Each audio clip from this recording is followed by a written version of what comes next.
দেশের বাজারে স্বর্ণের দামের পাশাপাশি রূপার দামও বাড়ানোর ঘোষণা দিয়েছে বাংলাদেশ জুয়েলার্স অ্যাসোসিয়েশন বাজুস। এ দফায় রূপার দাম ভরিতে 1 লাফে 350 টাকা বেড়েছে। বুধবার সকালে এক বিজ্ঞপ্তিতে বাজুস জানিয়েছে 22 ক্যারেটের 1 ভরি রূপার দাম নির্ধারণ করা হয়েছে 6065 টাকা। নতুন এই দাম আজ সকাল 10টা থেকে কার্যকর হবে। বিজ্ঞপ্তিতে বলা হয়, স্থানীয় বাজারে তেজাবি রূপা বা পিওর সিলভারের মূল্য বেড়েছে, ফলে সার্বিক পরিস্থিতি বিবেচনায় রূপার নতুন দাম নির্ধারণ করা হয়েছে। নতুন দাম অনুযায়ী প্রতি ভরি 11.664 গ্রাম 22 ক্যারেটের রূপার দাম পড়বে 6065 টাকা।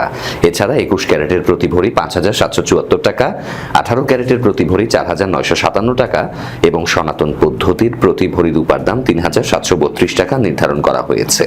সর্বশেষ গত 9 এপ্রিল সমন্বয় করা হয়েছিল রূপার দাম। সেবার 22 ক্যারেটের 1 ভরি রূপার দাম 350 টাকা কমিয়ে 22 ক্যারেটের 1 ভরি রূপার দাম 5715 টাকা নির্ধারণ করা হয়। এ নিয়ে চলতি বছর এখনো পর্যন্ত দেশের বাজারে 34 দফা সমন্বয় করা হয়েছে রূপার দাম।